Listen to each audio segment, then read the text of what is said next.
Okay, so I present you with the ethnomusicologist Kayang, a Kayagum performer, and I forgot to say, I don't know if I'll get this right, intangible cultural, I missed the word, intangible cultural trainee, heritage, there it is, heritage trainee. Jocelyn, welcome to our K1 group. Uh-huh. Can you hear me okay? Does it sound Yeah, all right? No perfectly. buzzing? Well, it's a great honor to be here with you today. I know I was a little bit nervous about this talk because I know so many of you are so knowledgeable about Korea. Um, but I think in next to that, usually it's in areas of expertise that are a little bit different than mine. So hopefully I'll be able to give you some new information or present you with things that you haven't thought about before with regard to Korea. Um, as Frank just said, sorry, I have a singing concert, a singing concert on next weekend, and I've been practicing all night. I was practicing all day yesterday. I'm suddenly, my voice is terrible. Um, as Frank said, I became the first foreigner to be not a trainee, but a licensee in the national. Now they've changed the word from intangible cultural asset system to intangible cultural heritage system. Um, and so it's become kind of a topic and a big deal in Korea right now. So I've been doing the media rounds for the last few weeks, which has kept me on my toes. So let me share my screen. Actually, I'm gonna get a glass of water here because my voice Yeah, go is. ahead. Go ahead. One No, second. no problem. You know, Charlie, I was trying to, maybe I should pause the recording.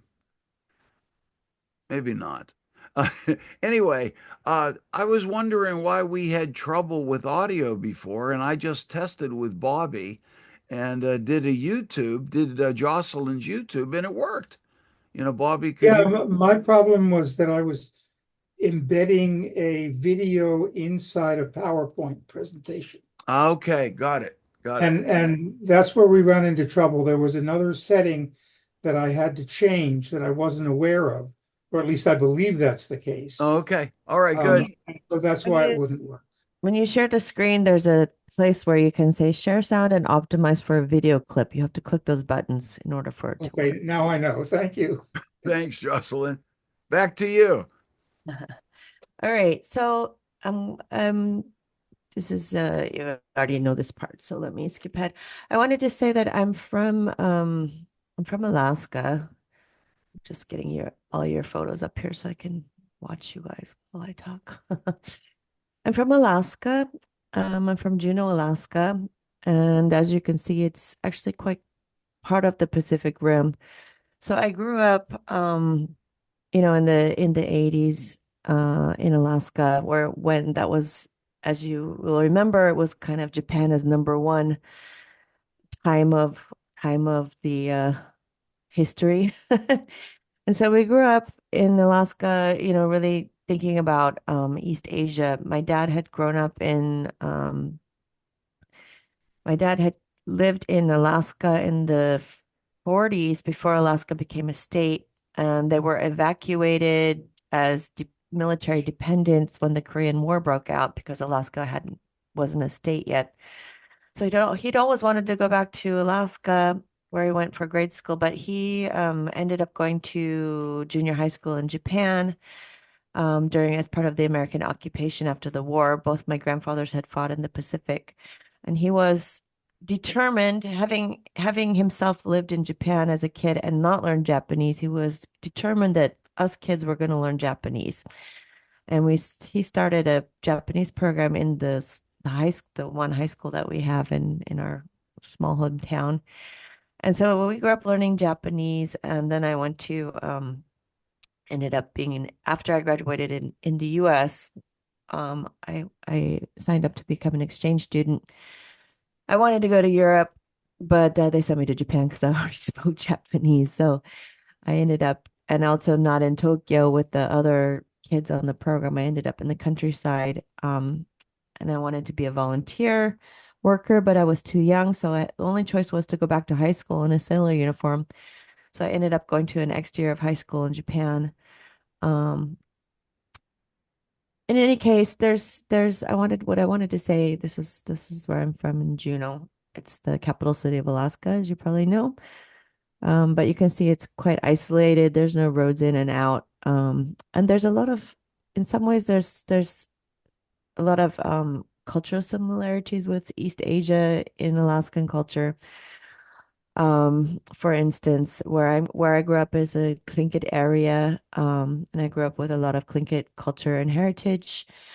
This is not the same as Tlingit culture, but there's a lot of cultural similarities in terms of thinking about traditional culture and language, even though they're not the same.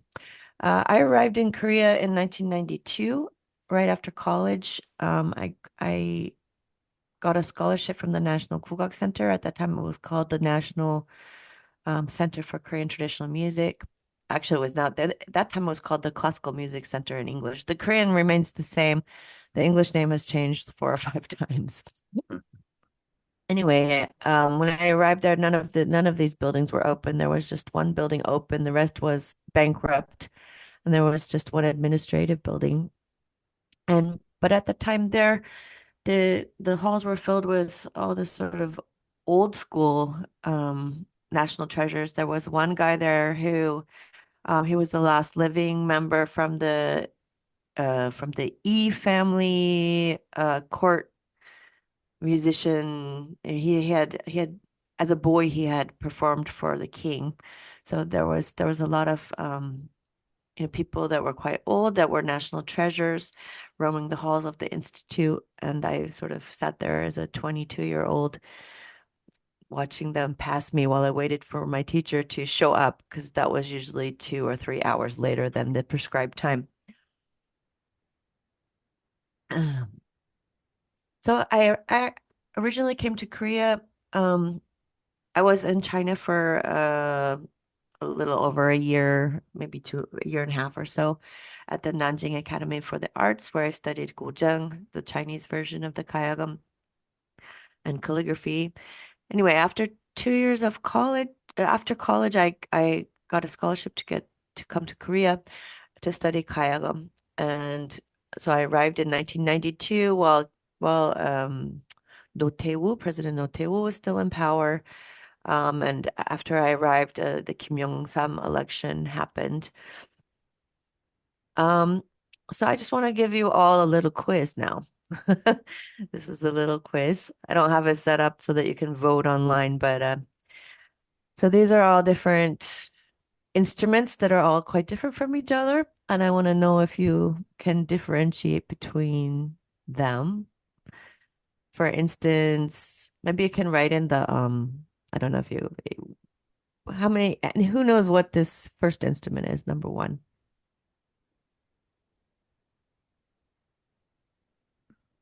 If you know, just unmute mute yourself and say what it is.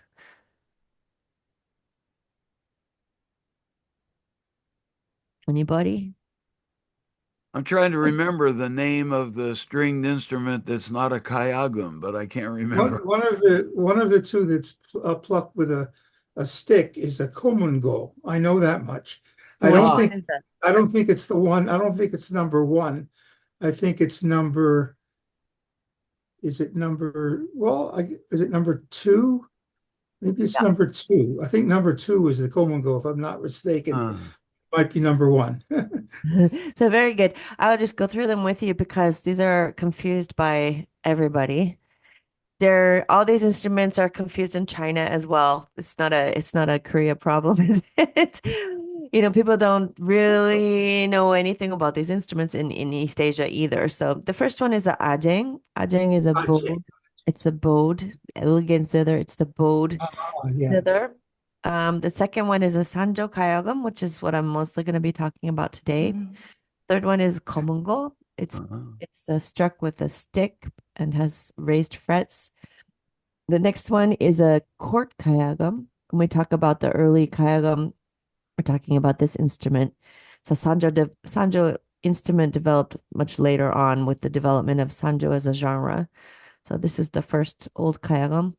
This instrument here next to it is a modern, probably 25 string kayagum. And if you're into Korean literature, you probably heard about the 25 string. You hear about the good marriage is the combination of the sul and the kum. And usually you'll hear about the 25 string zither in Korean poetry, song lyrics, literature. This is not this modern 25 string instrument, but it's this instrument here, the sul, which is only played in ritual music in Korea right now. Anyway, that's just a little you can see there's all sorts of similar instruments and they're not all necessarily kayagum or anything. So just I want to go a little bit into the history of kayagum. Um, we know from the records that the kayagum was um, modeled after the jung from China. First invented in Kaya, the state of Kaya, right before it was getting annexed by Shilla. So it moved over to Shilla. And then from Shilla, it moved over to Japan in the form of, it was called the Shiragi Koto instead of the Kayagum. So that means Shillagum. And actually, they have two Shillagum in the Shosoin in Nara, if you ever get a chance to go. They were one was shown for the first time in I think 25 years. Last year I wanted to go, but my exam got scheduled at the same time, so I couldn't go. But anyway, the koto came from Shilla, and it was called the Shillagum at that time. As for me, I started with the Japanese koto here on the right, and next I studied the gojang, and the third instrument I studied was kayagum. So I was very interested in composing, working with composers to write for new music for these three instruments together. And I was touring with this ensemble for many years, but we're all doing other things now. So the history of the kayagum starts probably with the konghu in Korean, kongho in Chinese. This is a harp-like instrument. You can see them in China. They've sort of been developed and renewed so that there's a sort of new history of playing this instrument in China right now. But this is the sort of prototype of the kayagum. You can see these are different images of that. Kongho. I'm not going to play it for you, but if you take the kongho and you lay it down, then you get something called the sleeping kongho. And you can see it starts to look like kayagum or any of the bridged zithers that we have in East Asia. So this is the sleeping kongho. And you can see somehow it might be related to the komungo, but anyways, here's some pictures of bodhisattvas playing the sleeping kongho. And you can see it does look like these are little figurines from I think Han era tombs. You can see the raised frets make it look a little bit like komungo. These are modern versions of reconstructions. This is one from the south, and this quite looks like komungo. It's a Chinese instrument, though. There's a lot of recreation of instruments based on Korean instruments or instruments from Japan and China right now to sort of reclaim China's history as a progenitor of all these instruments. This is also a reconstruction. It looks more like a chin than a komungo. This is from the Akakwebom, which is the Encyclopedia of Musical Instruments. So you can see um, once you start getting bridges, then you get the instrument called the su. These are the su or the si in Chinese from the Mawangui tombs in southern China. This is one from, the Silk Road. So these were buried in tombs with various rich people. But this is where you get the Chinese story of where the kayagum came from. So there's a legend of this daughters of the emperor who were fighting over this instrument. and it broke into lengthways. So you end up with a 13-stringed instrument and a 12-string instrument. And the emperor is said to banish his daughters because they were fighting so much. So one took the 13-string instrument and went to Japan, and one took the 12-string instrument and went to Korea. Do not believe the Chinese story. So here we have the Si. This is the one that's on display at the National Kugak Center um, right now. And you can see that this is the Korean version of it, and it's painted with birds. And this is kind of an interesting theme that I've discovered that I want to write about, but I haven't quite had the chance to do it yet. All these others in Korea are really connected with birds in a way that they're usually connected with dragons in China and Japan. In any case, you have the kum and the sul, usually representing the harmony between a husband and a wife, but you also see them you set up this way used in ritual music like Chomyo Tereak or something like that. That's yearly, and nobody knows how to play these instruments. It's mostly just for show because the last people that played them actually died in the early 20th century. Anyway, this is the instrument, the kum, or the qin in Chinese. This is the instrument that was played by, Confucius. So let me talk about the Gayageum specifically. It was invented by King Kashi based on the model of the Chinese zheng. This is anachronistic photo, but this is what the zheng looks like today in China. Actually, this style of zheng, the 21-string zheng, was invented by my teachers in New York. So her dad invented it a little bit before the Cultural Revolution. Anyway, the Gayageum can be traced back to 551, 6th century.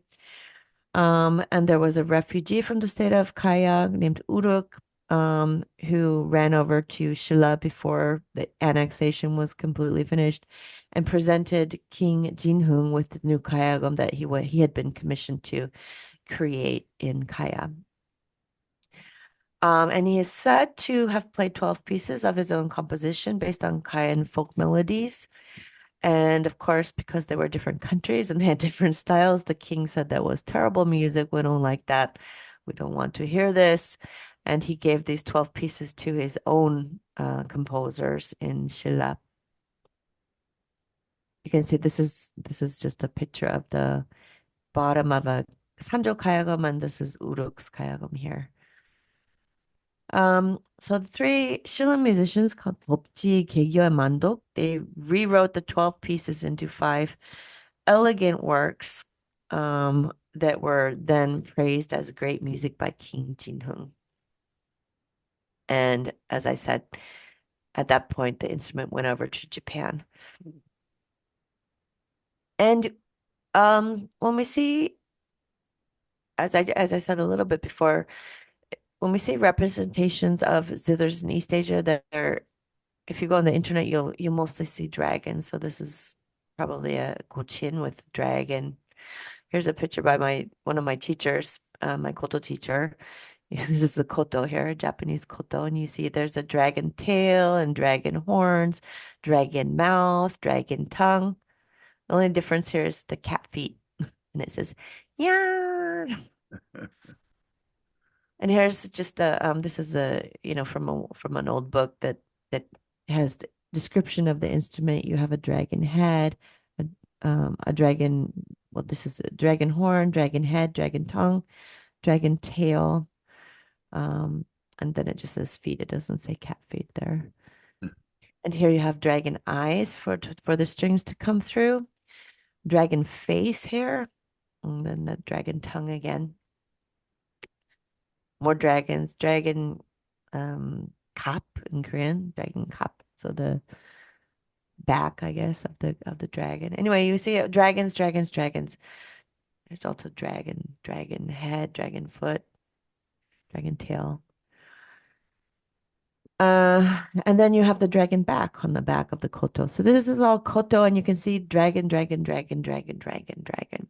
And here's an old, I think, what Hiroshige, one of these one of these old ukiyo-e painters. And here you have the koto, and it's on the back of a dragon. Pipa, I don't know if that's a monkey or what that is. Um, and I'm not sure what this instrument is either, but uh, koto is always depicted on a dragon. Same for the guzheng. You have dragon images all over the guzheng. Um, I did finally find an old, because everything, all the books are now communized, so all the old images of animals are taken away from the instruments. Um, so if you can find a book before the Cultural Revolution, before Mao came into power, then you can find some old descriptions. So here we also have a dragon head, but I finally found this old book that we have wild geese bridges for the bridges of the Zheng. And on the back we finally have some birds. So we have the phoenix, different kinds of phoenix pools, phoenix pool, phoenix lake, and the phoenix eye. So there we have some birds on the back of the Zheng. But on the internet we still have dragons. Um, if we separate the instruments of China into the sort of yangban, the sort of the gentleman scholarly instruments versus the sing-song girl instrument, the zheng is the instrument of the women, and the qin is the instrument of the scholarly gentleman. Um, so with the qin as well, you can see here it's written as the sleeping dragon's breath instrument. But you also see here, this is a Tang era painting where we have the women are also playing the guqin. So on the guqin, you find both the birds and the dragons, even though most people associate it with dragons. So you have instead of a dragon tongue, you have a phoenix tongue, but a dragon pond on the back and a phoenix pool next to that. So the smaller one is the phoenix, the bigger one is the dragon, phoenix tongue. But you have also then at the bottom the dragon gums, like as you're in your mouth. Goose feet, Anjok. So this is probably where the bridges named for Gayageum came from, the Gochin. And goose feet, they're on the whoops on the bottom. Sorry. Oh no. Go back. Go back. There we go. Yeah, we're finding some more Phoenix stuff here on the Gochin. We also have in the hand movements in the old handbooks for how you hold your hand when you play different styles, and you have different birds, the god phoenix style hand position. There's many of these, but still we see all these dragon imagery online. So to the Kayagam now. We don't find any dragons on the Kayagam. We find only wild goose feet, crane's knees, phoenix tails, and in the back we have sun and moon, and then the universe here contained in the middle part of it. Um, and I haven't really studied this well enough yet, but I'm quite interested in why um more birds in the Korean context than in the Chinese and Japanese context, which is more dragons. But we see this in all sorts of different aspects of Korean traditional culture. We find, the hanok roof is supposed to be shaped like a wing to make it, even though it's quite heavy, should look like it can fly up into the sky. We also find the yangban clothing where we find the flying uh, birds and birds' wings showing up. So we see, with the hanok, this is a famous hanok where you can see the roof looks light, like it's about to fly like a wing. Uh, Clothing flying. Of course, this is saripuri, so you're getting rid of your sari, but you're making it light so that it can fly. Yangban outfits shaped like wings here. I'm just gonna play a little bit of the Yangban dance for you, Yangban Chun. You can see everything's going up, should be like flying, like wings. Tell me if you have any problem with if the video is coming through okay.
You get the idea of lightness, uplifting.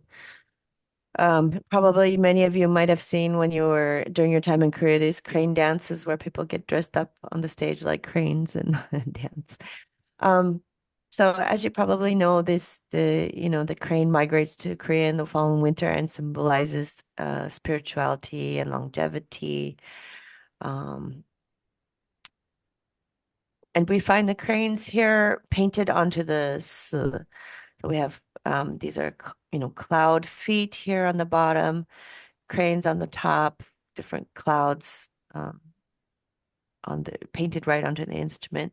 In terms of the Gayageum, when you do vibrato, your hand should be in the shape of the crane's wing, and it should look like you're flying when you're doing vibrato. This is Chinese book here, but so here it's a powdery butterfly floating onto a flower. But when we talk about it in Korea, we're talking about a crane's wing as you do vibrato. So that's just the wing here. Um, Here we have at the bottom where the extra string is stored, we have the crane's knees. It should look, I don't know if they had crane's knees first and made it look like the crane's knees, or if they looked at the gathered strings and said, oh, that looks like crane's knees. Next we have the wild geese. Of course, symbolically, wild geese keep their nest in the same place and mate for life. They announce the arrival of fall, symbolize loyalty and luck. Um, Indicate seasonal change, deliver good news, symbolizing peace and good luck. So here we have, I did it again. The shape of these bridges is supposed to look like a wild goose foot. So this kind of shape. As I told you earlier, that this name wild goose feet probably came from the Gochin from China, but the Chinese Gochin doesn't have movable bridges that under the strings. We also find the wild geese on top of these dodo and yongdo drums. And then at the bottom we find of the Pyeonggyong, and the Tukgyong is the actually I think these are ducks here at the bottom. Peacocks at the top. So this is just constant birds.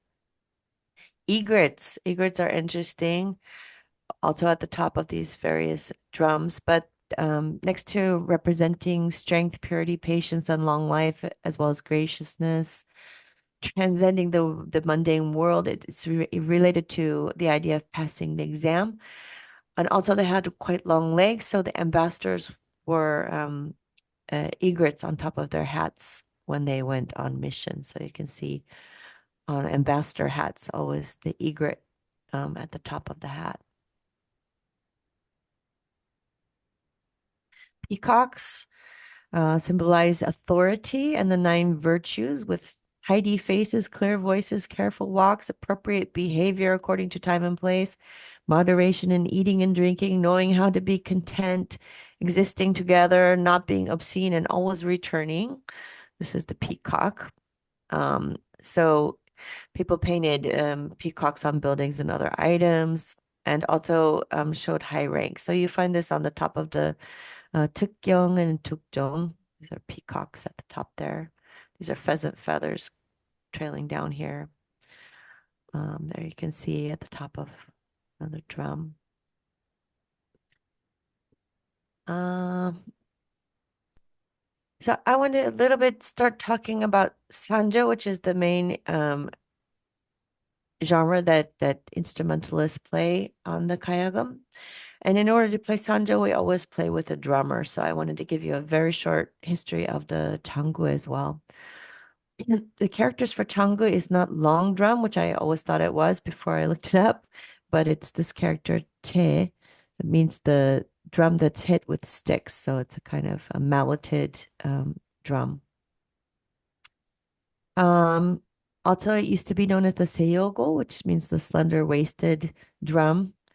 I'm sure you all know that it has, two pitches. One side played with the bamboo stick, the other side played with the hand or another kind of mallet. And the first chango we see is on a bronze bell from Shilla. And we also see them on mural paintings in the Koguryo period in the tombs. This is the bell there, and they reconstructed it so you can see it a little bit better with the bodhisattvas. You can see it's a much smaller drum than's played in Korea currently. This was the kind of drum that probably came from China, and eventually it was originally from India. So the origin of the waisted drum is said to have originated in Indian instrument called the idaka. So this is the current Indian instrument, how it looks. And it came through China during the Shilla period. When I was down in Gwangju for a competition, they made a exhibit there of reconstructing. So this is probably the drum that you can see in the depictions of the Bodhisattva. Then you have a seiogo, the thin-waisted drum, and a chango there. And then next to the chango, the kailgo, which has these leather going in both directions. It's a much bigger drum. This is from a Han Dynasty wall relief back from China. You can see there's a Senghuang there as well, a Sheng. Anyway, this is the history of changu. Like a lot of the Korean court instruments came as a gift from Emperor Huizong during the Song Dynasty. This was kind of a bribe to keep the Koreans from being that interested in the barbarians coming in from the north. So Korea got a lot of instruments during the Song Dynasty, including these all the instruments that were important for court music. And it included a gift of 20 changu during that time. This is the Japanese version of the changu, tiny little drum. Okay, I also want to talk about aesthetics for a moment because having studied the Chinese zheng first and then the koto, I found the Korean Gayageum very difficult to understand at first when I first arrived in Korea. And the Gayageum, because its main repertoire is Sanjo, it's always talking with the drum. And harmony is not very important. Therefore, with the Gayageum, it's playing with the drum, playing rhythm is quite important. But we dampen the strings before we play the next note, so there's not any of this ringing out like you hear on a harp or on a Gayageum, or on a koto or on a zheng, where flowing water sound is kind of more important. One of my colleagues a pansori singer has written about aesthetics of Korean sound, and he really pulled out this idea of cholbangmi. Chorbangmi coming from, Taoism, from the ideas from Chinese Taoism, but he pulled it out meaning coarse, simple, unadorned beauty. Usually we find this talk about this 절방미 when we talk about Korean ceramics. Um, Especially in relationship when people talk about Japanese aesthetics in terms of like wabi sabi, something like this, then there's a relationship to chorbangmi. But in sound, when we hear in pansori, for instance, a husky voice sound, this is my friend who's a pansori singer. He's calling it chorbangmi. And we find this a komongo when the strings rub against the um, raised wooden frets when you're doing vibrato, this raspy sound. This is also 철방미. Or when you're playing the bottom strings of the 가야금 and they're rattling against the wood, this is also 철방미. This is just a brief excerpt explaining 철방미 from the movie uh, Intangible Asset number 82. Have to choose one word for the Korean traditional concept about beauty should be raw beauty.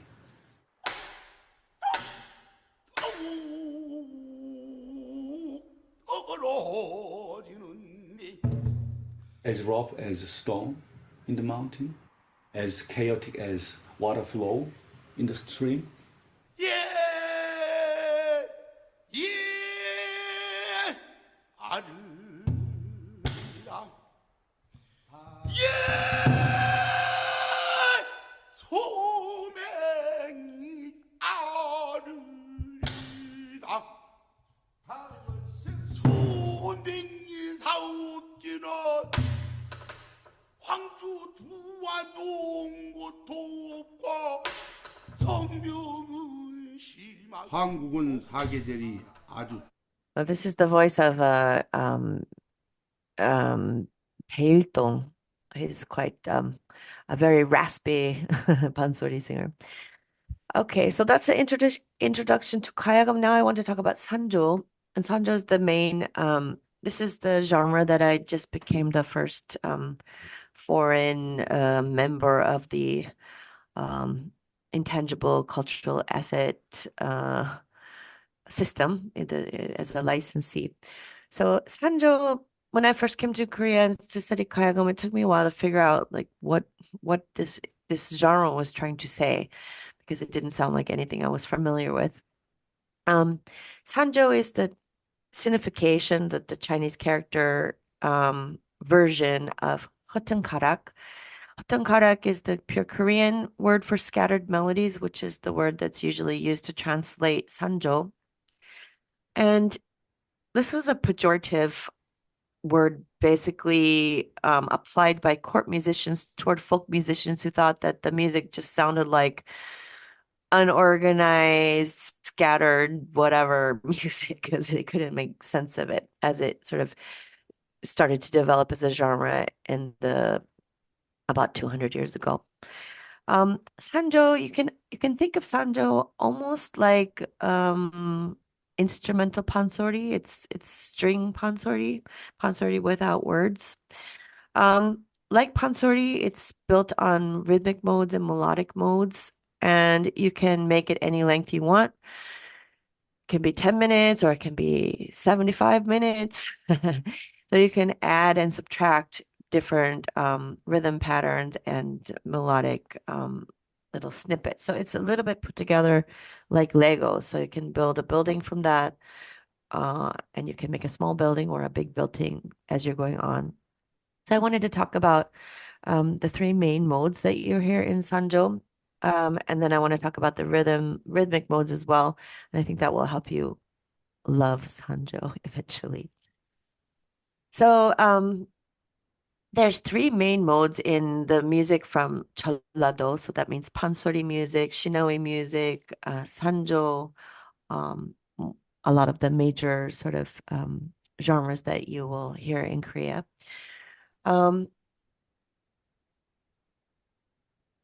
Ujo and the Pyeongjo correspond very, very loosely to what we would think of as major mode in Western music, and the Kemyeonjo is corresponds very roughly to the minor sounding mode in Western music. So Kemyeon is used for sad music, and Ujo and Pyeongjo for not sad music.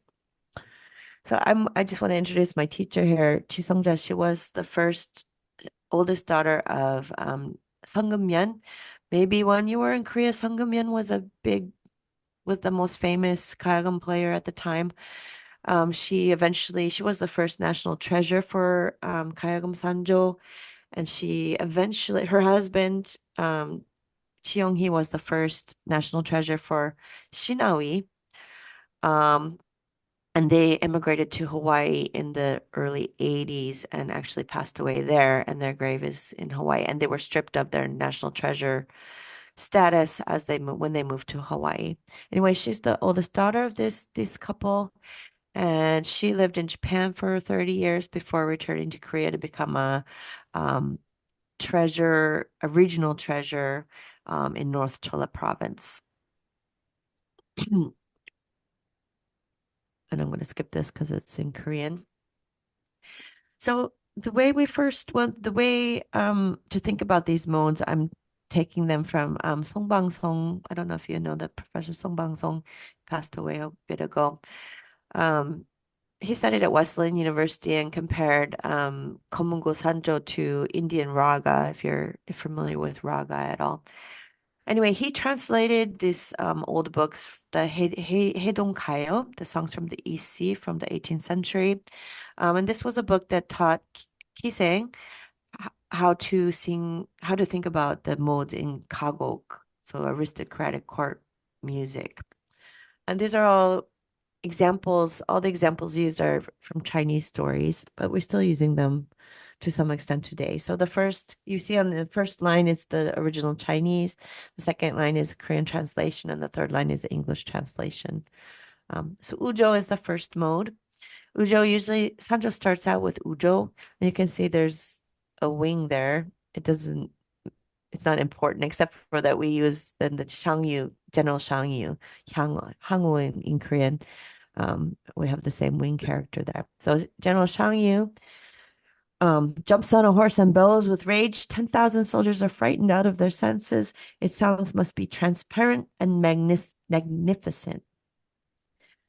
And there's General Shangyu. Of course, he's famous he was the Chinese general and leader of the rebel forces that overthrew the Qin dynasty. He's quite famous in Chinese literature, Chinese stories, many stories about him. There's even a game in Korea, an online game that you can play and be the Hangul character. So I want to just let you, when my teacher talks about the U mode, Ujo, she talks about it having the beauty of the straight lines. So no curved lines, no wavy lines, just straight lines up and down and up and down. So let her play it for you so you can hear it on the Gayageum and what it sounds like. This is the U mode, Ujo. 그리고 왠지 좀 격하게 뭔가 좀 공격적이고 힘차게 간다 그러면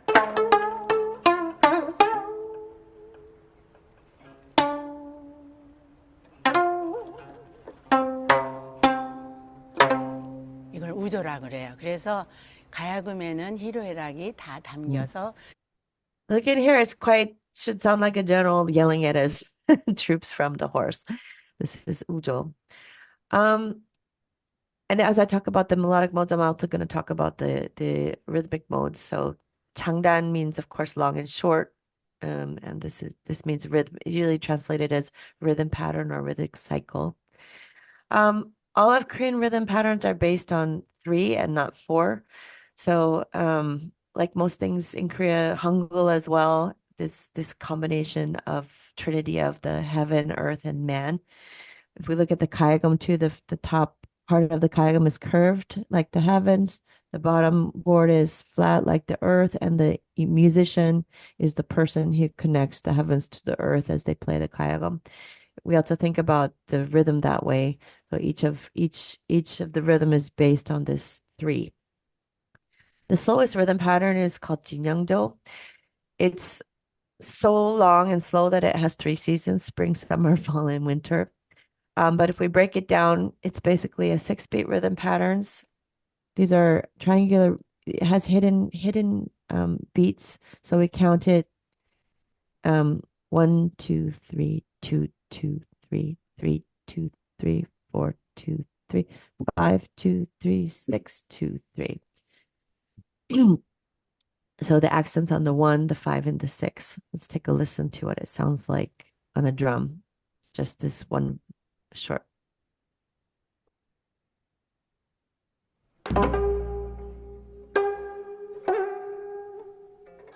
Three, three, 2, 3, 5, 2, 3, 6, 2, 3, 1, 2, 3, 2, 2, 3, 2, 3, 4, 2, 5, 2, 3, 2, 1, 3, 3,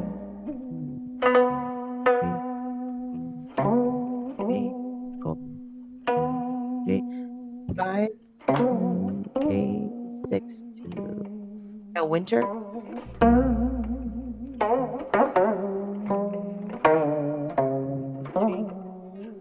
2, 3, 5, 2, 3. So that whole thing is one round of Jinyangzhou with all spring, summer, fall, and winter. So you can see it's quite long, quite slow. But if we break it down into units, you can think of this as 18 beats, but broken into 3. So we 1, 2, 3, 2, 3, 3, 4, 5, 5, and 6. So accents on 1, 5, and 6. And what we just heard is Keimyeonjo. This is the sad mode that's related to the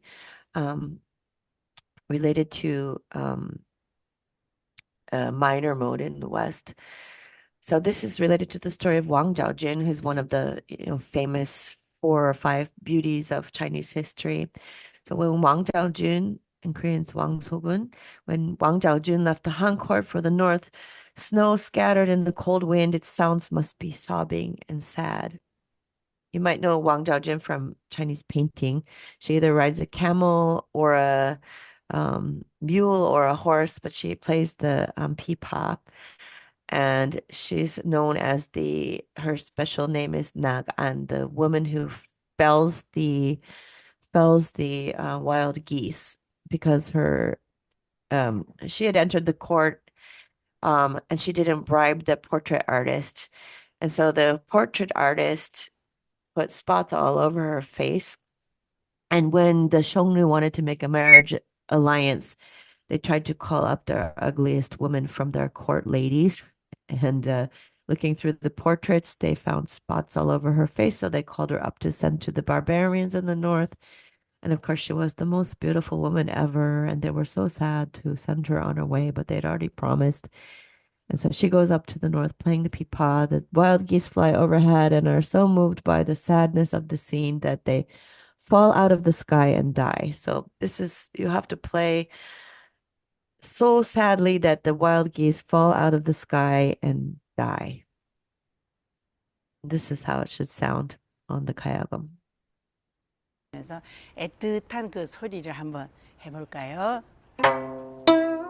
It's half tone that sounds minor sound. The beauty of the curved line.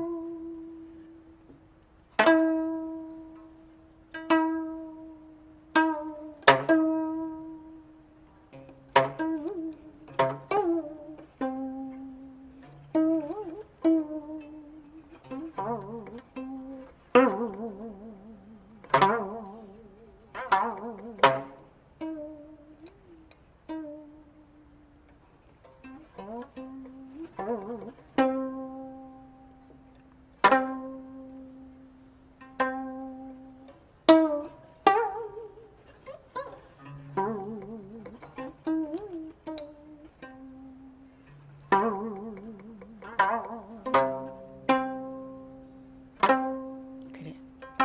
우리 가야금은 길이 있어요. 슬프게 할 때는 이걸 계면이라 그러고요. 조금 편한 Oh, that's Keimyeonjo. in the Jinyangjo rhythm pattern.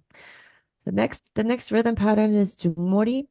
Whereas we counted the slow Jinyangjo in 3, this one doesn't have any hidden round beats. It's counted straight, just 1, 2, 3, 4, 5, 6, 7, 8, 9, 10, 11, 12, with accents on the 1 and the 10. So let's take a listen to how it sounds. It's getting a little bit faster now. Very kind of strong beats because it's not circular beats, but straight beats.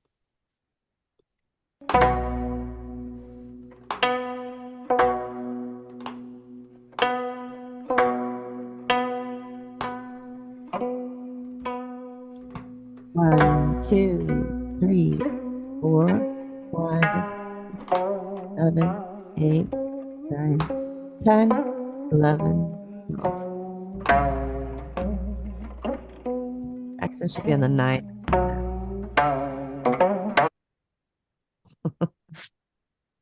This is a 9, not a 10. Sorry, 12 is here.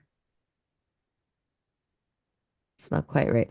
Anyway, this is 9 here.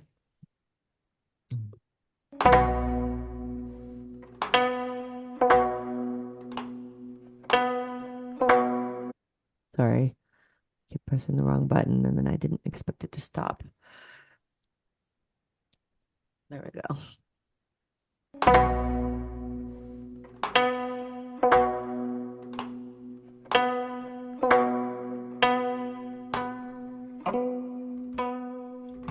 One, 2, 3, 4, 5, 7, 8, 9, 10, 11, 12.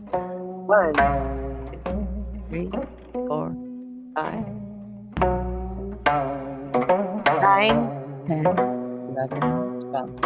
1, 2, 3, 4, 5, 6, 7, 8, 9, 10, 11. So most of the rhythm patterns in Korea have this accent on our 12 beats and have the accent on the 1 and the 9. So if you know where the 1 and the 9 are, then you're going to be able to clap along. If you don't know where that, you're always trying to clap in 4 and it never works. So the next one is kukgori. Kukgori, as you know, the word kut from the shamanic ritual kut, but of course it's secularized now for the stage. This is also 12 beat, accent on the 1, not an accent on the 9, just an accent on the 1. Let's hear it for up to 12 beats down. We're getting a little bit faster now. Let's hear it on the Gayageum. Now, of course.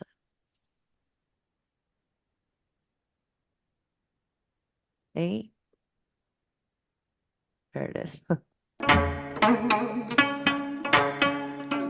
4, 5, 6, 7, 8, 9, 10, 11, 12. 5, 6, 7, 8, 9, 10. 1, 2, 3, 4, 5, 7, 8, 7. 1, 2, 3, 4, 5, 6, 7, 8, 9, 10, 11, 12.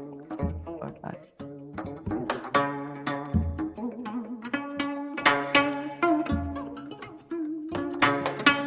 They're the same rhythm pattern on piano. There's people making piano sanjo as well.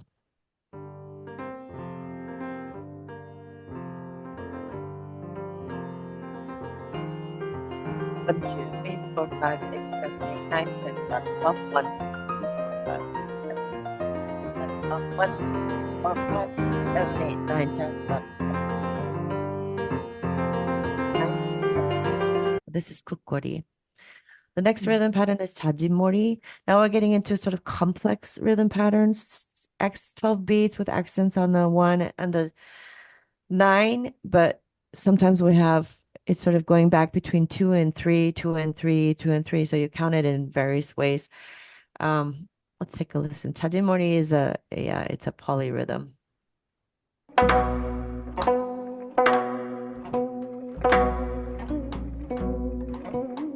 3, 4, 5, 6, 7, 8, 9, 10, 11, 12, 1, 2, 3, 4, 5, 6, 7, 8, 9, 10, 11, 12, 1, 2, 3, 4, 5, 6, 7, 8.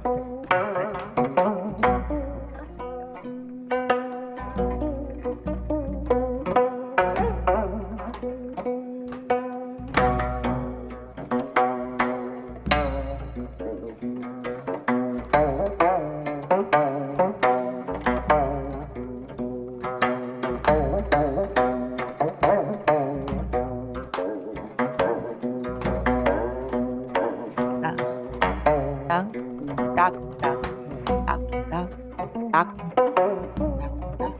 딱, 쿵딱, 딱, 쿵딱. 1, 2, 3, 4, 5, 6, 7, 8. Thumbs up.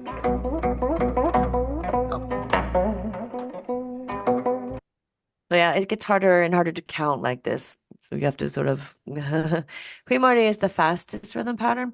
Now we're talking about it still has these 12 beats within it, but it's so fast that you can't really count it in 12 anymore. If you're gonna count in 12, you're gonna be 1, 2, 3, 4, 5, 6, 7, 8, 9, 10, 1, 2, 3, 4, 5, 6, 7, 8, 9, 1, 2, 3, 4, 5, 6, 7, 8. We're counting it in 4. So this is the easiest one to clap along with for both Western and Korean audiences who are now raised on Western music. So let's take a listen. 3, 4. 1, 2, 3, 4, 5, 6, 7, 8, 9, 10, 11. 1, 2, 4, 1.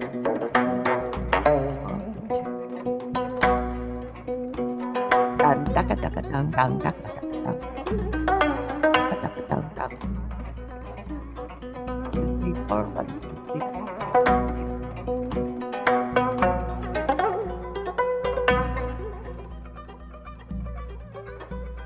Dang, dang, dang.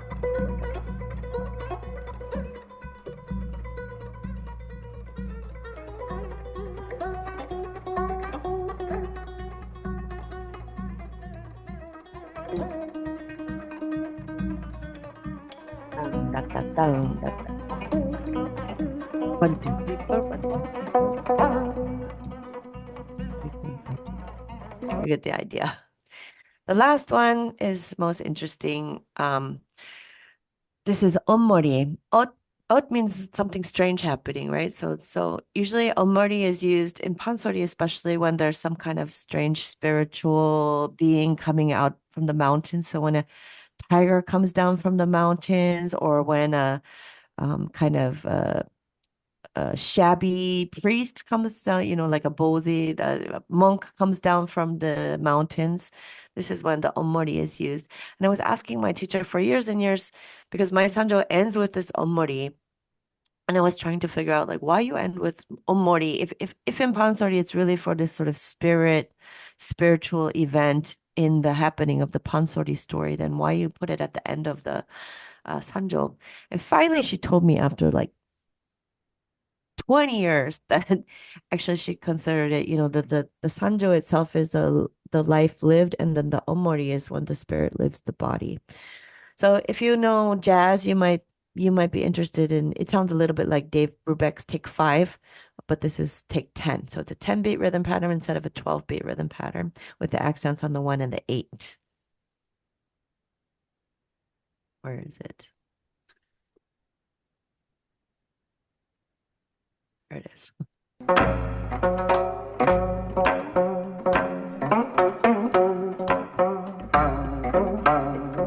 9, 10, 1, 5, 6, 7, 8, 9, 10. 8, 9, 10.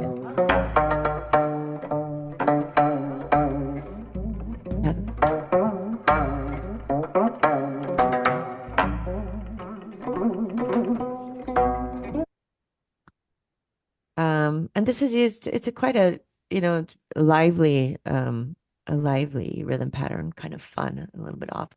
So now that you've heard all the different, I've introduced you to the Gayageum and all the different melodic modes and all the different rhythmic modes, I'm going to put them all together for you in a very short performance of myself from long ago when I didn't sound that good.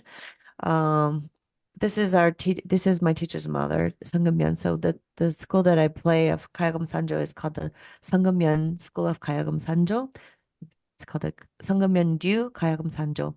Pansori is usually they use the word che, meaning a system, but for Sanjo we have it connected to people's names and not regional places. And she died in 1986. So you're gonna hear what you're gonna hear is what we just studied. Because they only gave me, my sanjo is 75 minutes long, but I made a whole sanjo in only 3 minutes and 30 seconds. So I had to cut out some parts. I cut out the kukori, I cut out the himori, I cut out the onmori. So it's jinnyangjo, jungmori, jungjungmori, and chajinmori. So now I want you to, when you're listening, just raise your hand visually when you think that the rhythm pattern changed. If you can hear the change in the rhythm pattern. So raise your hand when you think the rhythm pattern changed. So let's take a listen. Let's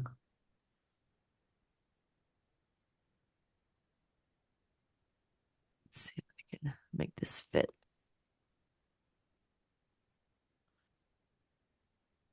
So this is an ad I made for Namwon back a long time ago. I don't know when it was, like 10 years ago. So you see, this is the Kwanghalu. This is the where Chunhyang and Toryeonim from the Chunhyang story, hung out. So everything's quite truncated. So be ready for the rhythmic change. Raise your hand when you hear the rhythmic change. And we can listen to it again if you want to.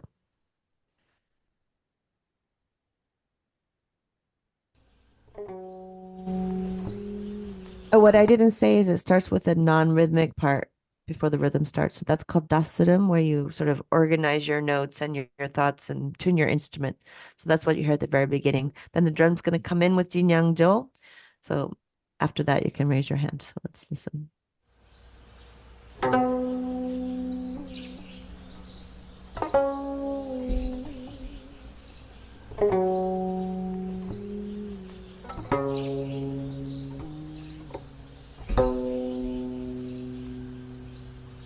Person Ujo, general screaming at his troops.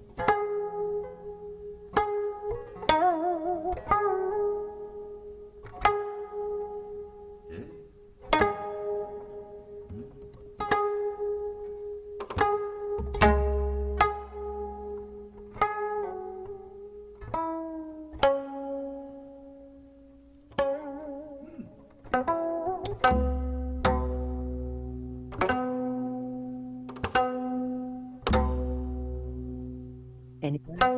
Anyone? Now we're in Jungmori, both beats, accents on 1 and 9.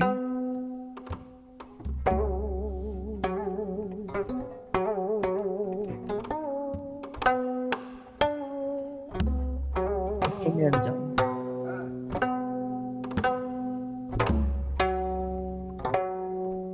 Good. Now we just moved to Jungmori.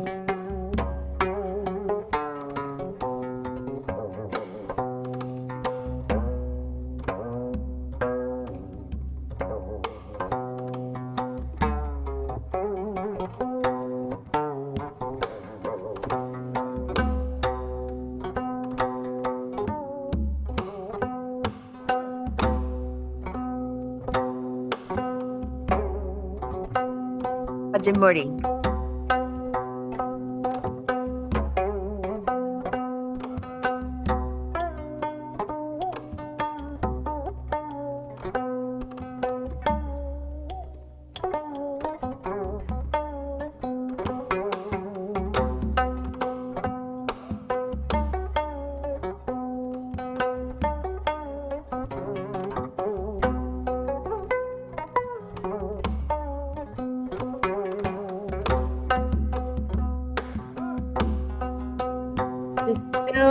This is still Chajimori. It's the same rhythm pattern, but it's getting faster and faster. So it feels like a rhythmic change. It's the same rhythm pattern.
So that's my spiel. That was great. Was probably too Wow. dense and it went by too quickly, but I wanted to leave a lot of time for just to chat and ask questions and answer time. So um that's Gayageum and Gayageum Sanjo, Korean modes, Korean rhythm patterns, all too much at once, I know, but It I was think it's wonderful. helpful. Thank you. So any questions? I wanted to say, when I made that video, um, it was my first music video. And to make a music video, you record in the studio and then you go do lip syncing, right? So you're finger syncing in the video itself. It's not actual, they're not recording you playing there on the site. So I forgot my Gayageum because I'd already recorded the music. I went down to Namwon and I looked in the back seat of my car and I realized that there's no Gayageum. I totally forgot to bring the Gayageum. So I was like calling up my friends and I'm like, I need to borrow a Gayageum. Bring me your Gayageum. One of my friends showed up and brought me her Gayageum. So I had a Gayageum for the shoot. I totally forgot to bring my Gayageum for that. So you play it and then they sync it up with the recording later? Yeah, so we have the recording going next to me. So there's a Oh, speaker behind me so that I'm lip syncing, basically finger syncing. So I'm playing so it looks like I'm playing and I am playing, but it's not been recorded there on the spot. So I'm playing along with my own recording from the studio so that the fingers sync up with the sound. It's quite interesting. It was my first time to do that. and where was that location? That's in Namwon, down at the site where they have the Gwangaloo and the Ojakyo. This is all the scene where the whole story from the Chunhyang, Pansori Chunhyang takes place.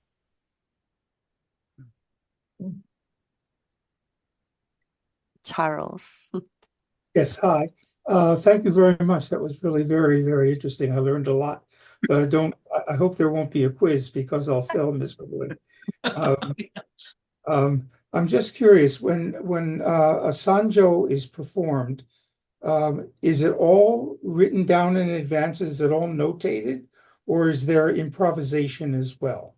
This is a very good question because when we talk about hutungkarak, right, this pejorative term that was hurled at this folk musicians from the court musicians, then we're really talking about improvisation. So parts of the, Shinawi improvisation that were sort of expanded out to become a solo repertoire. Um, so it's an improvisational repertoire, but especially when the National Treasure System was implemented, then you needed something a little more stable to hand down to your students. So at that time, and also when they created the first Kugak department at the Seoul National University in 1958 or 59, then they started needing content for this sort of academic situation and also to have something stable that can be considered a intangible cultural asset. So at this time in the early 20th century, things really started to stabilize. People transcribed their sanjo onto a Western score, into Western notation. And teachers really started to organize and what's the word in English? To organize and um, edit, I guess, edit what they played. So, for instance, the Sangam Sanjo, she never really played for an hour and 15 minutes. But when they were collecting her score, they collected all the different um versions, the recordings that they had of her performances, and then put them to get organize them, put them together in a score, checked on how they put it together with her herself. So her daughters were, she lived in Hawaii at that time. Her daughters were coming from Japan and Korea and America to come like organize the score. And eventually what we end up is a 75-minute Sanjo that's written down in a score. But we don't learn from the score. That's just sort of a record and a map for when you're a beginner and you're trying to memorize it and you get lost so then you can look at the score. The way we're being taught is just completely orally. and we get taught like 5 minutes at a time. We get taught 5 minutes, go home and memorize it, play it perfectly, come back. Once you have that memorized, we'll teach you the next, rhythm pattern, and you learn rhythm pattern by rhythm pattern by rhythm pattern. So it really took me about, it took me these 30 years to get ready to become Isuja in this genre. So are you improvising at all when you play, or is it all It's all playing memorized. what It's you all score? memorized, but there's still an improvisational aspect, and that is that we can expand and contract the Sanjo to any length. So when you have a performance, you say, how many minutes do I have? It used to be the least amount of time you would have is 10 minutes. And you could have 20 minutes, 30 minutes, 40 minutes, 50 minutes, depending on the stage. And then you have to create your Sanjo to fit in that amount of time. So in my exam, which I had in March, the exam was this. There was 3 judges from the whole country, big teachers who came, and you had sat down in front of them, and then they tell you what to do. And my exam was put together a 30-minute sanjo with all the rhythm patterns. Um, and it should be 30 minutes. So as a player, I should know how long 30 minutes is based on my experience of putting sanjo together and taking it apart, and then include all the rhythm patterns. I overshot my Jin Yang Jo a little bit, but otherwise, I mean, it was really, for me, it was like taking the PhD oral exam. It was quite a bit like that. So anyway, I had to compose a sanjo based on the material that I learned. So I learned, the 75-minute sanjo, and then I had to make a 30-minute version there on the spot that I put together. But it's not improvised in the sense that I just made up a melody or I made up a rhythm pattern. It's taking from what I already took, and what they call it in Korea is weaving together um a sanjo based on those Legos the Lego slide that I showed you. So take adding and subtracting. So you have to add and subtract so that you include all the different rhythmic modes and melodic modes. So that part is kind of improvised, but it's still memorized from memorization. Yeah. Thank you so much, Judo, for your presentation. When I was in Korea, I studied the Gayageum with a teacher for about 6 months. Who was your teacher? Pardon? Anybody famous or just a young teacher? It was an old gentleman. He was actually a senator to the assembly, and he owned a cement factory in Chungju. So he agreed to teach me, and he did for about 6 months, 3 hours a night, twice a week that he devoted. And Wow.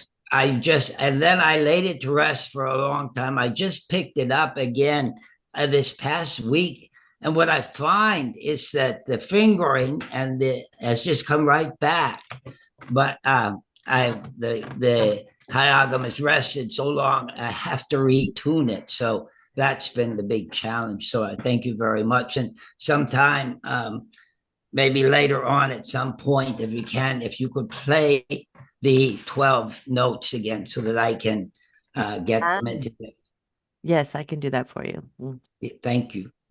I was one of the scholarships I received in order to study Gayageum was from the cement factory.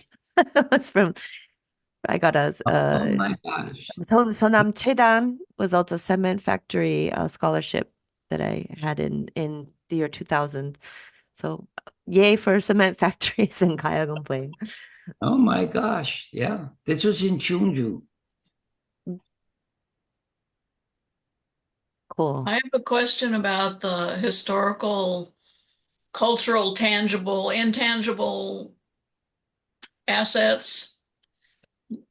It is the Gayageum and Sanjo that has the number, right? Or do you have a number?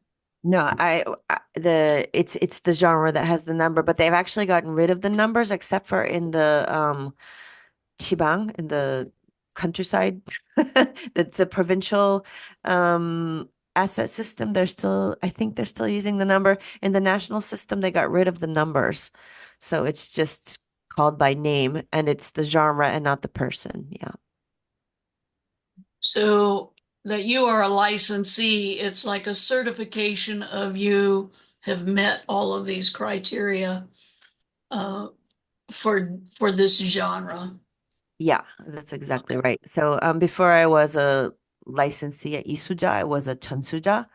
Chansuja means you have to do a certain amount of time as a Chansuja before you can apply to become an Isuja. And until about 2 years ago, foreigners couldn't apply to be Isuja anyway, so I never tried to do it. But as the law changed, then I was able to take the exam this in March. Yeah.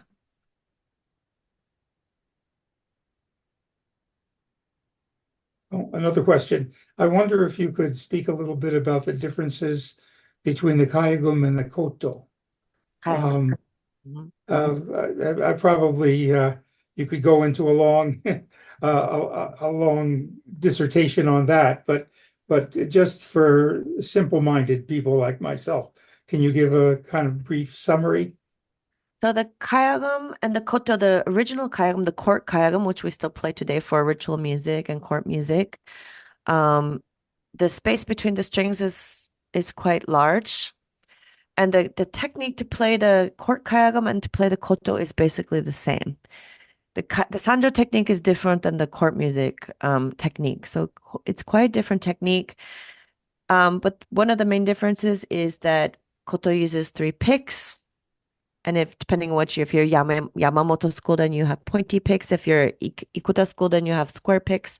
I studied Ikuta school with the square picks.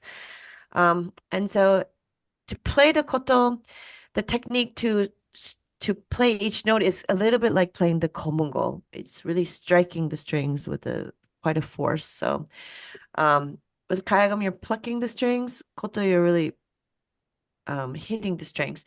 But with court Gayageum, you're also using the same technique without this hitting because because you're using your fingers and not the pick. But playing the koto, playing the court Gayageum is really, you can see that they're quite related, that one came from the other. The other one that's has the same technique is the Shandong style guzheng. They also play this same technique in Shandong, which is, the peninsula that's closest actually to Korea. So I don't know. I don't know any way to research that because it's all oral stuff that's not written down. But I always think that there's some kind of connection between the Shandongjeong, the Korean Gayageum, and the court Gayageum and the koto.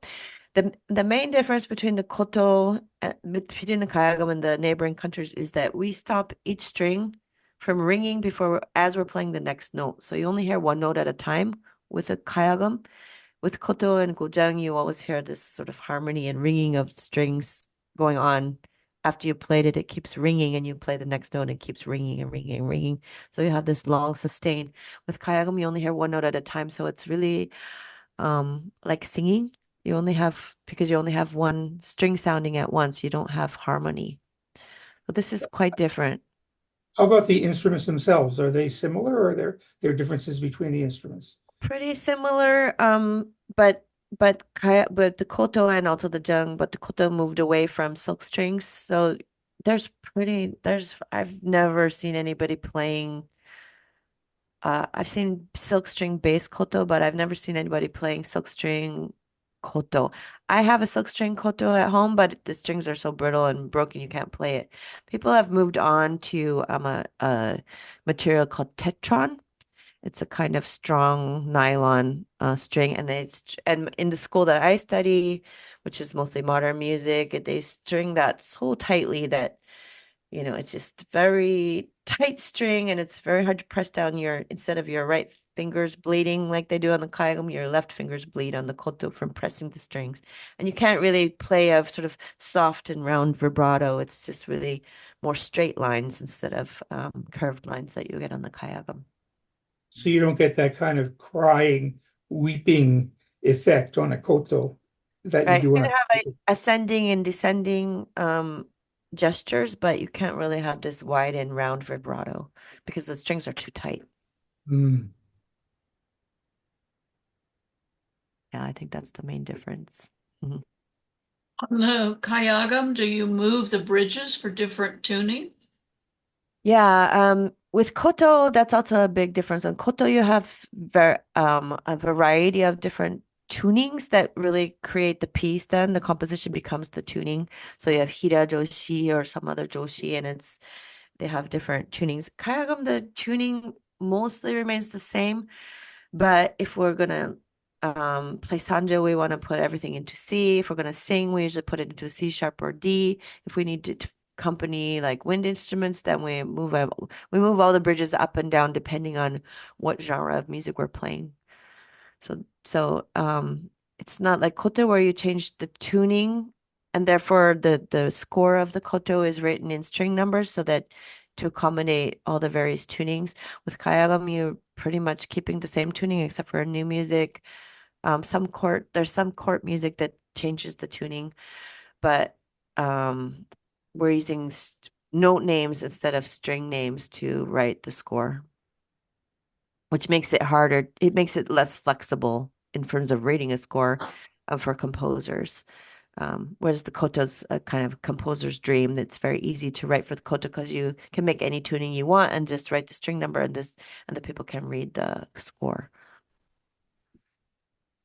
How many professional level Gayageum players are there in Korea? Oh, there's a lot of Kayagum players, but I think it's becoming less and less. What I'm really finding, especially post-COVID, is that the connection to traditional music is just weakening really, really fast. I'm not at a fancy school, so my students, they've never seen a Kayagum, they've never heard a Kayagum, they don't know the word Sanjo. They don't even have a connection to live music, whereas, I have some music students in my classes, but mostly their connection to sound is through the phone. And so they don't have experience of live music concert. I mean, some of them have been to K-pop concerts. I mean, Sai came to our school last week for the festival and sang Gangnam Style to us. But this is a sort of big electronic stage with, big speakers and all sort of electronically mediated sound. Most of them don't have a connection to how an instrument makes sound in the first place. And almost none of them have been to a live concert ever in their lives. And this is not just, Korean traditional music, but also Western music. There's some K-pop listening, but otherwise, this connection to music as a um, musical material. So the silk strings and the wooden soundboard and, how sound is made. They don't have a connection to that, except for the few of them who, studied the instrument for a short time when they were kids. It's quite interesting. So I mean, especially my students this semester, they really struggled with the midterm exam, which was, name that instrument when you hear the sound. What instrument is it? And we practiced together the whole semester, but they really struggled with it. So they did about as well as us on your exam. Well, I give them, hours and hours and hours of lectures, not just a 20 minutes. So, um, yeah, I'm worried for traditional music around the whole world as we move into the digital age because people's connection to it is really it's become very loose. And even among Kayagum players, for instance, there's this kind of all systems are kind of starting to get loose and like in politics, um things that were once quite set and settled are become movable bridges suddenly where we thought they were fixed bridges. Um, but I think, traditional music is quite in danger of disappearing quite quickly. The music departments are disappearing. And also the old teachers are really scary. They're really scary. And, young people are not, they just don't want to study with scary people. Mm. My wife and I were in Seoul and in Korea about 15 years ago now, for a year, and we really enjoyed going. I think it was every Saturday afternoon. It might have been Sunday, I don't remember exactly, but we would go to the Kungnip Kungagwon, and they would have concerts there on uh, Saturday. They still every have week. that. Mm. They still have it, so they're still available. Do they get a good audience? When I first arrived in Korea in 1992, there was basically no audience. And then the movie Seopyeonjae came out, and then you couldn't get a ticket for like 5 years. Um, and the concerts have increased, even if the audience is for traditional music is dwindling. They used to have just the Toyol, the Saturday concerts, and now they have Thursday concerts and Tuesday concerts and Wednesday they have all these different series at the National Kugak Center. So there's all sorts of concerts to listen to, but they're usually not very full audiences, Uh-huh. except for the old masters, in which case you get audience of all mostly professionals that are coming to hear that and not regular audience. Yeah. So it's I'm stuck in the countryside a little bit. I can't go to, I'm not in Seoul, which is where, the action happens in Seoul. So I can only be there on the weekends. So I'm a little bit more divorced than I was in the past to the concert scene in Seoul. So I don't know what's going on with the Saturday concerts at the Kugagwan these days, but I used to go regularly when I first arrived in Korea. And um, yeah, it went from empty to full, probably back to empty again. Could I ask a question? And hello, after many years. Um, what you were saying about the connections of the performance tradition now going back into the past and how it's, I gather, somewhat weakening, made me think of the Shijo, and I've been connected with some Shijo writers and Shijo groups in Korea over the last several years, and it's all about the publishing and nothing at all about performance in any way. And I just wondered, do you have any thoughts or reflections on the Shijo and its performance, how it's doing these days? Chijo has it tougher than most because it's aristocratic music. So um people find that quite boring. That the young people find that very boring. And there's not a lot of Shijos. There's the most prominent Shijo singers are also tend to be the most boring Shijo singers. So there's a number of young people, or at least my age and a little younger, who are working with Shijo to bring it into the 21st century, and they're doing a lot of new music kind of concerts or visual concerts or costume concerts or set concerts that that that include traditional Shijo or Kagok or Kasa.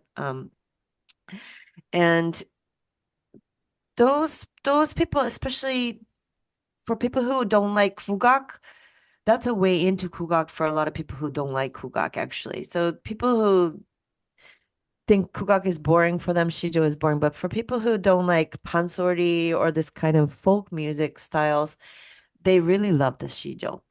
But the Shijo singers don't get a lot of gigs. But one of the persons who's quite active in Shijo playing with Shijo to bring it into 21st century is 강권 순 강권순 선생님.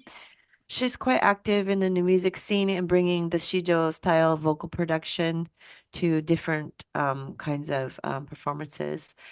But she's also been quite active in recording Shijo. She has a lot of students, but they don't get a lot of um, concert opportunities outside of the big stage because most of the concert activities that go on in Korea are small stage, not well paid, but lots of invitations to different events. And Shijo singers Chonga tend not to get invited just to sing Shijo.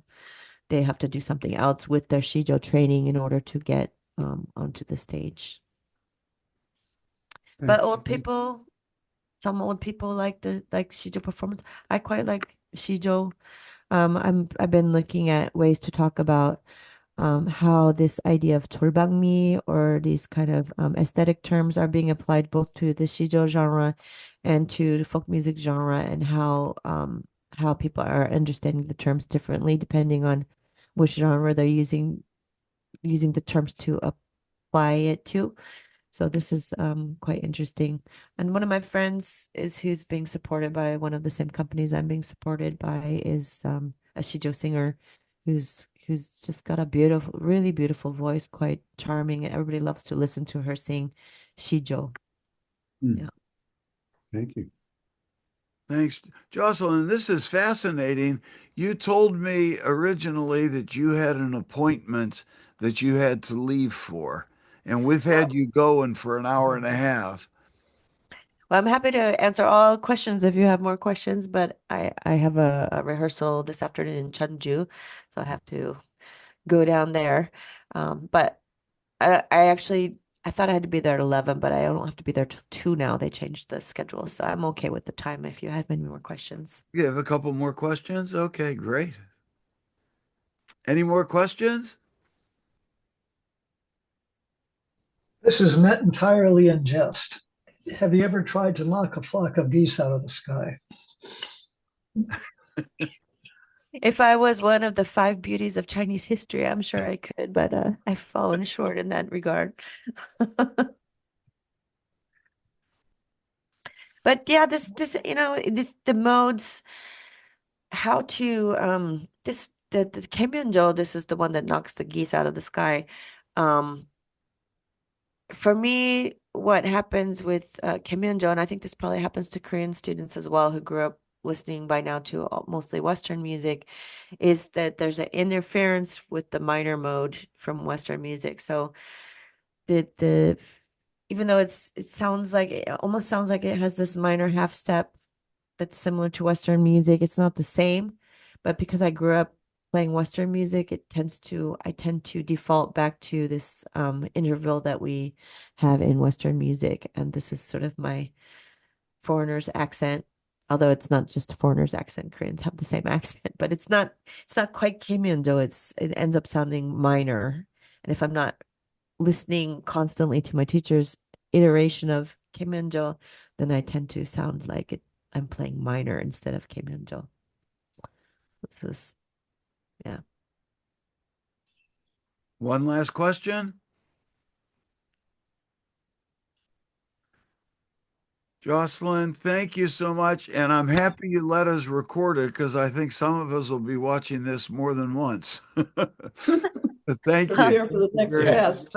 Let's give Jocelyn a round of gratitude and applause. And Thank it's you. nice to Thank see my you. old professor, my PhD professor, and also Ed. Young professor. Yes. Good All to right. see you. Thanks again, Jocelyn. Jocelyn, if you send me your email, maybe that'd be easier for me to send you a link to the recording. Oh, okay. You can do that whenever you want, but thank you so much. We really, really appreciate it. It was wonderful. Thank you for having me. I hope I didn't bore you. Not at all. No, Not at all. we learned a lot. Again, I look forward to however we might get the tuning notes. Maybe you could send those to Frank, and however that works. You know what? While I have you right here, why don't I just play? It'll be on the recording then, and you'll have it. So let me just grab my instrument and I'll play it. Wait. No, I send it to you separately because, yeah, I will have to tune it for you. I will send